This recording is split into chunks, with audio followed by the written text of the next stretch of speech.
You're listening to the Cyberwire Network, powered by N2K.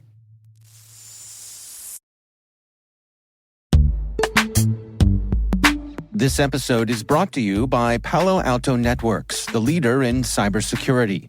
As AI-driven attacks increase, organizations can't afford to have network security that's stuck in the past.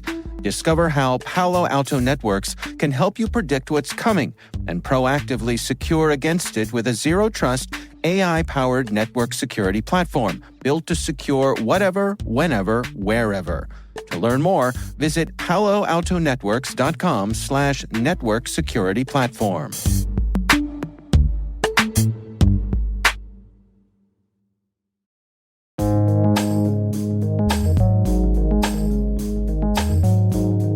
The word is anti-cheat software.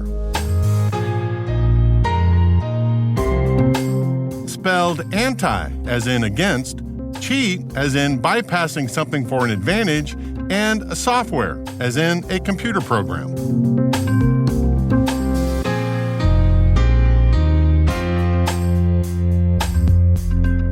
Definition: software designed to prevent cheating in video games.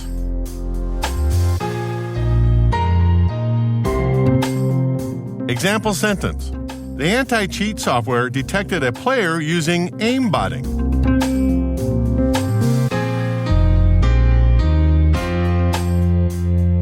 Origin and context. According to A. Tarantola at Engadget, quote, "For as long as we've played games, there have been players willing to break the rules in order to win. Whether it's rolling weighted dice, counting cards, or hip-checking pinball machines, you can bet your bottom dollar that if there's a game of chance, someone's working to work the odds in their favor," end quote. And it's not different for video games. In the early computer game days, developers created cheat codes to help them navigate their software more efficiently. They could enter a sequence of button presses that allowed them to skip around the levels, become invincible, or pull up a developer's console. Players also discovered accidental cheats by exploiting bugs in the game mechanics or by directly manipulating the game console's memory. But finding cheats in a single-player and local games, particularly in the early days of gaming, was viewed as more of a fun hobby rather than anything malicious. Many of these games intentionally included cheats to give players the option to modify the gameplay, such as the ability to spawn an invisible tank in Grand Theft Auto 3 or give characters giant heads in the Tony Hawk games. According to Engadget, quote, Doom 2016 for the PC allows for an equally wide variety of cheat codes to be entered through the command line, end quote. Once online gaming took off, however, cheating became a more serious problem. Users could install software that gave them an unfair advantage over millions of other players. By ruining the experience for everyone else, this can directly impact the reputation and revenue of the game developer, including multi-billion-dollar first-person shooter franchises like Activision Blizzard's Call of Duty and Bungie's Destiny 2. Game developers created anti-cheat software in response to this problem, and there are many different versions of this type of software. Some are packaged in the game, some are installed separately on the computer, and some are hosted on the game's online servers. This software has always required some trade-offs of privacy, but it made headlines in 2020 when Riot Games packaged a kernel-level anti-cheat software with its Valorant game. In modern operating systems, designers create levels of privilege, or rings of privilege. For example, Ring 3, the least privilege, is where the normal everyday user operates. At Ring 3, you don't have permission to change anything on the computer. On the opposite end, Ring 0, called the kernel, this is where the operating system runs. The operating system has the highest level of privilege because it has to manage how the computer functions.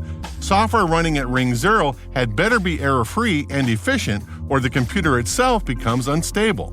With the Riot Games kernel-level anti-cheat software, according to Brian Menegas at Wired, quote, an increasingly vocal subset of gamers are concerned that the software meant to detect and ban cheaters has become overly broad and evasive, posing a considerable threat to their privacy and system integrity, end quote. In other words, why would we significantly increase the attack surface and the stability of our computers in order to spend a few happy hours every day destroying 7-year-olds in Fortnite? I mean, it's fun, but it's probably not worth it. On the other hand, nobody likes a cheater. And it takes the fun out of the game if the 7-year-olds you're up against are running circles around you because they're cheating and you're not. Why would you pay the $50 for the game if you know that cheating within it is rampant? Microsoft announced a compromise in 2021 saying that it wouldn't be using Ring Zero or kernel-level anti-cheating software in its new Halo Infinite game. According to Wired, quote, within days of launching, the Halo subreddit exploded with complaints about the absence of anti-cheat measures, end quote. As in all things, achieving security is a collection of decision trade-offs that either affect the level of security on one end or the efficiency or privacy of the system on the other. This is as true in the gaming industry as it is in any other vertical.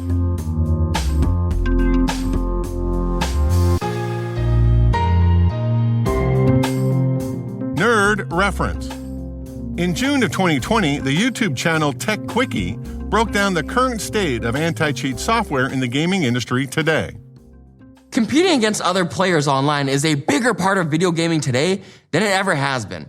So it's no surprise then that fair play online is being taken more and more seriously, both by gamers who view cheating as a huge impediment to their experience and by developers who are pushing anti-cheat software to keep players honest.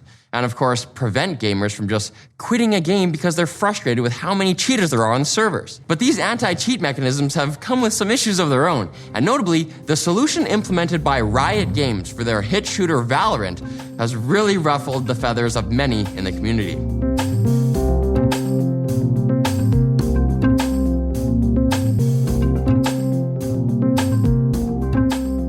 Word Notes is written by Tim Nodar, executive produced by Peter Kilpie, and edited by John Petrick and me, Rick Howard. The mix, sound design, and original music have all been crafted by the ridiculously talented Elliot Peltzman. Thanks for listening.